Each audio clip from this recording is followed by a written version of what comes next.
The 2025 number one overall pick, Eli Willits, makes his Fred Nats debut tonight, and I'm going to tell you what you should expect from the 17-year-old.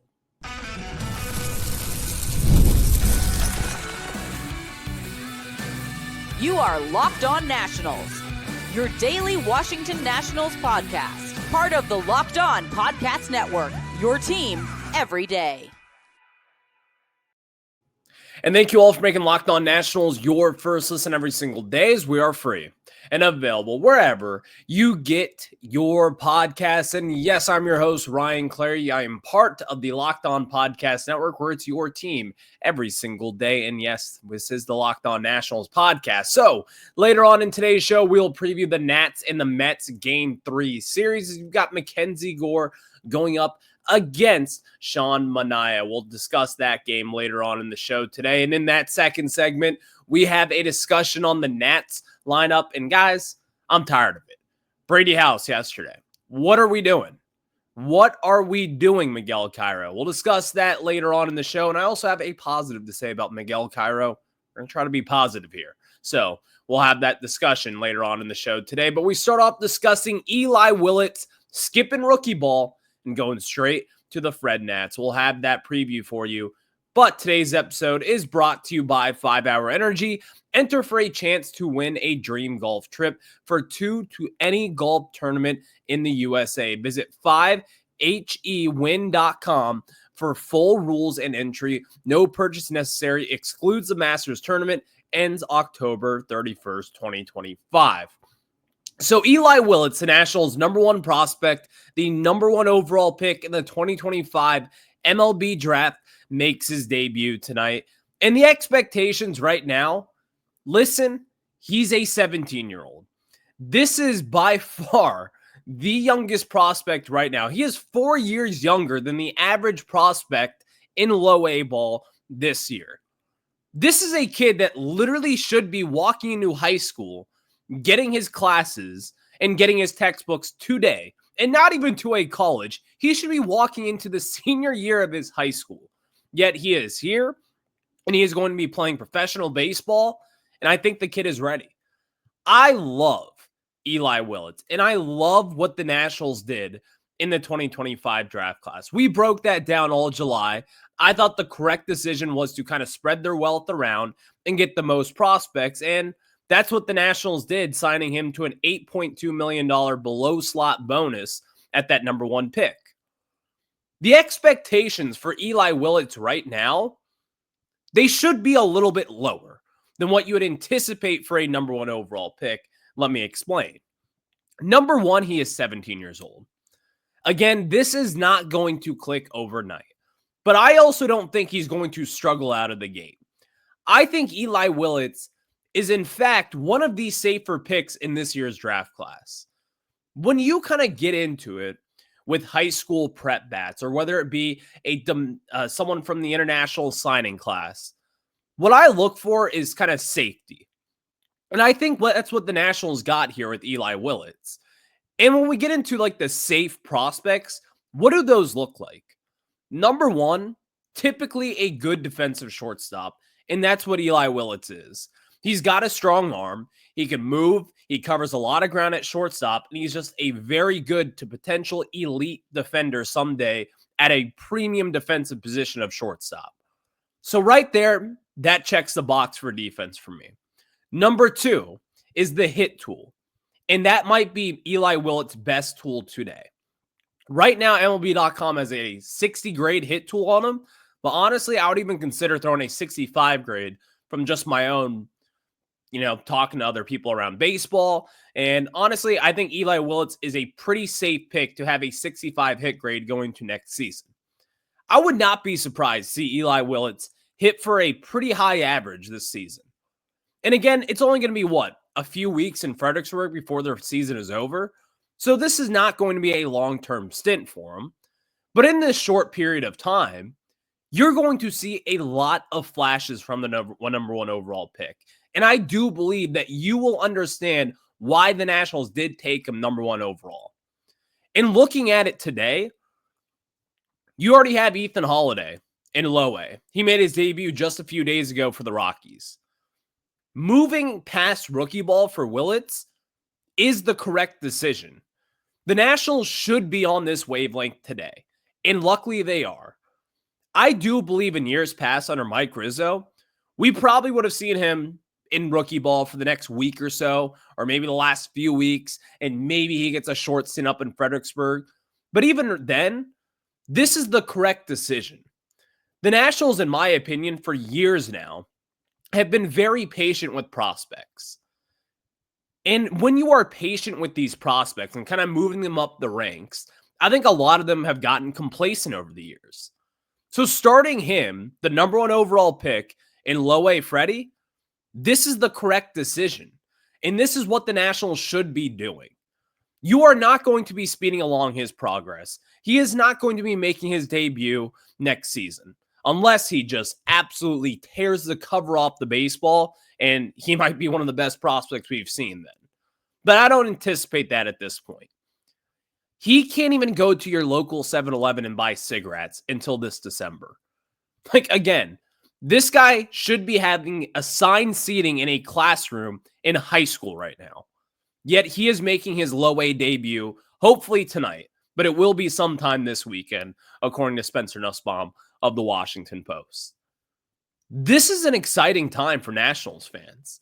So if you are in the area, you should go down to Fredericksburg, and you should go down and see this kid, because again, who knows how long he'll be here.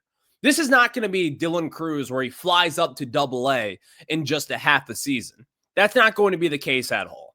This will be a slow burn.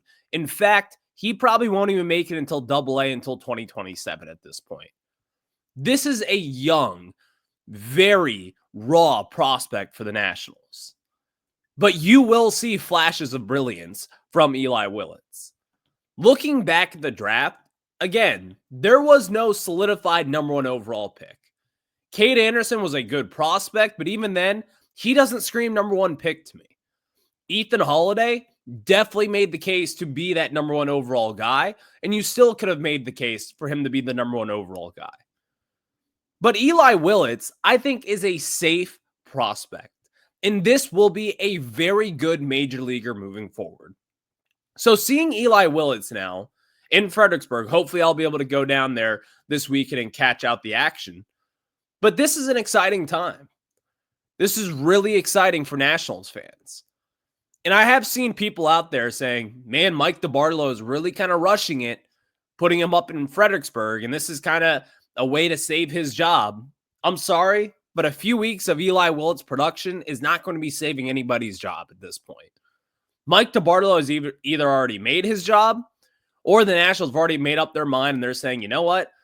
We're going to move off him, and we're going to start completely fresh this offseason with the new GM. We'll see what happens. That's a discussion for a later date that I promise you we will have. But I'm excited for Eli Willits. And again, coming into this thing, I was not really anticipating him being at Fredericksburg sometime this season. This is an exciting time because, again, he's not going to come out the gates and just crush the baseball. Because number one, he does have power that he's going to have to grow into. And I do believe he can, by the way. This whole segment, though, should be warning you right now. This is not going to click overnight. You are not going to see James Wood or Dylan Cruz-like production in Fredericksburg the way that you might see with Eli Willits here. This is going to be a slow burn. And you know what? Eli Willits is kind of the first of this new generation of Nats, of guys that hopefully we go into this thing with analytics and development, and you develop them correctly. It's going to take some time. And you know what? That's perfectly fine with me.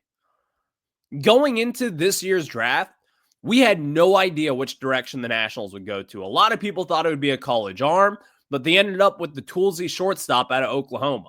The 17-year-old kid, the youngest number one overall pick ever in Major League Baseball. This is an exciting time, though. Again, I will be watching tonight if he makes his debut. You all can catch that on Minor League Baseball TV. But Eli Willits will make his debut either tonight or tomorrow in Fredericksburg.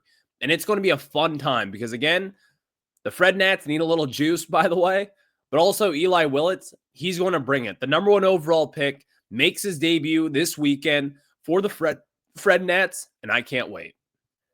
And thank you all for making Locked On Nationals your first listen every single day, as we are free and available wherever you get your podcasts. And yes, if you haven't done so already, look up Locked On Nationals wherever you get your pods, whether it's on Apple, Spotify, and of course the video version over on YouTube. Again, just look up Locked On Nationals. And next, Miguel Cairo. What are we doing, man? What are we doing? I do have a positive to say about Miguel Cairo, but what are we doing with this lineup? It's a problem. You got to fix it. I'll tell you what the fix is and what the problem is as well after this.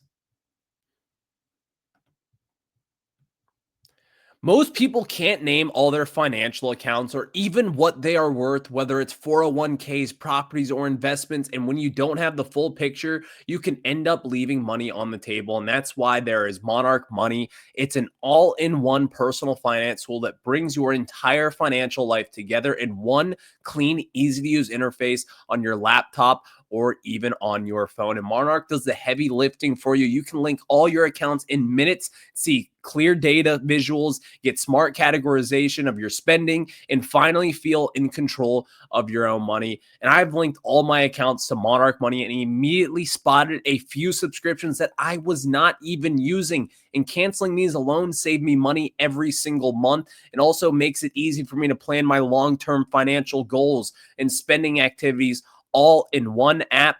Guys, do not let financial opportunities slip through the cracks. You can use my code LOCKEDONMLB at monarchmoney.com in your browser for half off your first year. That's 50% off your first year at monarchmoney.com with my code LOCKEDONMLB. Again, go to monarchmoney.com and use code LOCKEDONMLB for 50% off your first year. And now we get back into it with the Washington Nationals. But before that, yes, this is the Locked On Nationals podcast, part of the Locked On Podcast Network, where it's your team every single day. And later on in the show, we have got a Mets-Nats preview. You will not want to miss that because, the Nationals actually have a chance to beat the Mets this series. The Mets and the Nationals have been the 2 worst teams in baseball since mid-June. Unbelievable, am I right? But let's get into this because I'm not happy. And if you're an everydayer out there, you probably know why. Miguel Cairo and the Washington Nationals, whoever is coming up with these lineups, pure malpractice. And that has been the word of this season. Malpractice, malpractice, and more malpractice. Last week, I was yelling in this podcast. And if you missed it, go back to it. I was telling you why this Nationals lineup and the inconsistency of having a proper lineup is killing this team and killing the development of your younger prospects. 2 days ago, you had no Daylen Lile and no Robert Hassell III. Please figure that out. Get both those guys in the lineup each and every night. If it's a periodic off day, whatever, that comes with the territory here. But then yesterday, I'm like, okay, he's going to figure this thing out. You got Daylen Lile and Robert Hassell III in the lineup, but then you don't have Brady House. When are we going to have some consistency with this? When will the Nationals finally understand what the second half of the season is about? We have laid out the goals. Mike DeBarlo, the man in charge, has laid out the goals publicly to this team, saying it's about the young guys right now. And we're calling up Brady House, and I'm just paraphrasing what he said, but we're calling up Brady House and Daylen Lile and Robert Hassell to give these young guys opportunities. What are the opportunities at this point? Making days off, missing at bats against good pitchers. What are we doing at this point? It makes zero sense why you continue to bring up these guys, yet sit them on the bench. Go 40 miles up north with the Baltimore Orioles. They did this with Heston Kjerstad. And you know what? He might be okay, but I bet you it hurt his development a little bit by sitting him on the bench. Kobe Mayo, having him sit there and drying out in AAA Norfolk, probably dried him out a little bit. Jordan Westberg. I mean, they have done this time and time again with prospects, and they should be a lot better than what they are now. You would have thought that was someone that's coming from the Orioles organization with Mike Elias, who's also has a pretty prominent position here, might get in someone's ear and say, you know what? We probably shouldn't be sitting these prospects because it's not going to do too well for their development. And the case study is the Baltimore Orioles, who right now are crumbling. When are we going to figure this thing out? The fact that you sit Brady House in a divisional series going up against the Mets, which, by the way, going up against a very good right-handed pitcher with Kodai Senga yesterday, this is a prime opportunity for House to succeed, number one, but also just give him the opportunities that he needs and the experience that he needs so he can hit the ground running in 2026. What are we doing? This makes no sense. And you know what? My worst fear for this, and it's a good fear to have, was that the Nationals would have this logjam.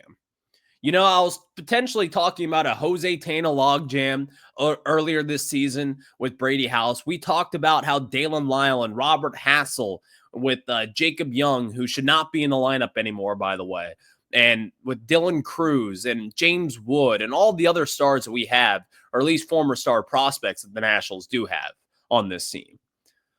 But we're talking about giving Paul DeJong opportunities at this point, who, by the way, has been killing the baseball and has been really good for the Nats. But this is not the future of this team, and you have to prioritize that. So is this a Miguel Cairo thing? Is this like an in-house battle going on between DeBartolo and Miguel Cairo? Like, what is going on? Because I want to believe that Mike DeBartolo wants these guys in the lineup every day. I choose to believe that he is a lot smarter than what is being put on paper here. Because honestly, it is getting a little out of hand. And seeing these guys sitting the bench multiple times a week, going up against very good pitching, is baffling. And what it is malpractice. The struggles are real with Brady House, and I get it. Robert Hassell and Daylen Lile have looked a lot better at the plate than what we have seen from Brady House. But you know what? Sitting these guys on the bench is not going to help them. Mental reps may help some people, but with these younger prospects, you have to play them. You have to give them the confidence to go out there every single day and take on a new battle. And right now, we are taking away those opportunities from these guys. It's getting ridiculous at this point. It truly is. And Miguel Cairo, the one positive thing I wanted to say was yesterday he got ejected from the game. Finally, a Nats manager has showed some life this season. Good for him. But let's show some life in the scorecard. And you know what? The starting lineup. Let's figure this thing out because I am tired. I am sick and I'm tired of watching Paul DeJong and all the other guys who, you know what, don't really have that much of a future here in DC. Jacob Young, fourth outfielder. We understand that. Take him out of the lineup. What's going on right now, benching these prospects, is going to hurt these guys in the long run. And if I'm wrong, I'll be the first one to stick my hand up and say, you know what? Maybe I overreacted a little bit. But seeing these guys sit on the bench time and time again after the second half was supposed to be about these young guys and the development of this team, it's just blatantly wrong. And again, the word that I will use is malpractice. The Nationals are just malpractice at this point. What is going on? And at some point, I hope that we can fix this because the Brady House struggles, yes, they have been real. Yes, he has not been hitting for power. Yes, he has not been as good as a lot of people thought he would be when he came up to the bigs. But you know what's not going to make him better? Watching Paul DeJong do the things that we could be watching him do. Mental reps, those are not for me. Get out there and play the game. I'm tired of watching these kids sit on the bench. And I get it. You've got a crowded outfield room. But Daylen Lile and Robert Hassell should never be on the bench in the same night. Do better. And please, if I see the lineup today for a 4:05 first pitch and all three of those guys are not in the lineup, I might go off tomorrow. Who knows at this point? I'm close.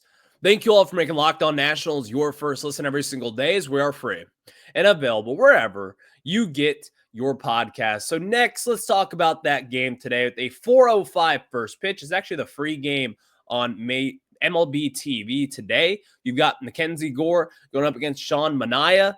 It'll be a fun little pitching matchup for Mackenzie Gore. Two really good lefties who have been there and done that. Let's talk about that game after this. Time to fuel up and turn it up with 5-Hour Energy Transfusion. This grape, ginger, and lime flavored shot brings the iconic taste of a golf course favorite to a non-alcoholic boost. Perfect for sinking birdies or making great memories with friends. It's a hole-in-one for your energy game. Whether you're out on the course or just need a little extra push to power through your day, 5-Hour Energy Transfusion delivers a clubhouse flavor that you love without ever leaving the green. And maybe you were watching the other day, watching the BMW Championship, and you know what? I had to get on the golf course, but I was also feeling a little sluggish, so I had that 5-Hour Energy Transfusion drink. And man, did it taste good, but also gave me the energy to power through 18. And I was even thinking of playing another 18 to make it 36 holes in one game. So that delicious tasting drink, but also power that with a golf match. Let's go and let's do that. So golf is all about good times with good people and, of course, good flavors. The grape ginger lime flavor of 5-Hour Energy Transfusion gives you the best parts of your clubhouse go-to without leaving the course or chasing down the bev cart. Now you can amp up the fun even more. Just buy, snap, and enter for a chance to win a dream golf trip for two or to any golf tournament in the U.S. Tee up that trip. Visit 5hewin.com for full rules and entry. No purchase necessary. Excludes the Masters tournament. It ends on October 31st, 2025. And thank you all for making Locked On Nationals your first listen every single day, as we are free and available wherever you get your podcast. And yes, I am your host, Ryan Clary. You can catch me on Twitter at RyanClary11 and also look up the show Locked On Nationals wherever you get your podcast. But let's get into a Game 3 previews. The Nationals and the Mets are tied up 1-1 in this series. This has been a fun series because, again, the Nationals, they're playing for nothing, but the New York Mets are playing for their postseason lives at this point. The Phillies seem to be running away with the division, but now we kind of see why the Mets are really just crumbling down the stretch. This offense, while, yes, they have looked pretty good against the Nationals so far these first two games, you still see the holes there and the inconsistencies that have been there. And unfortunately for the Mets, they're going to be going up against Mackenzie Gore.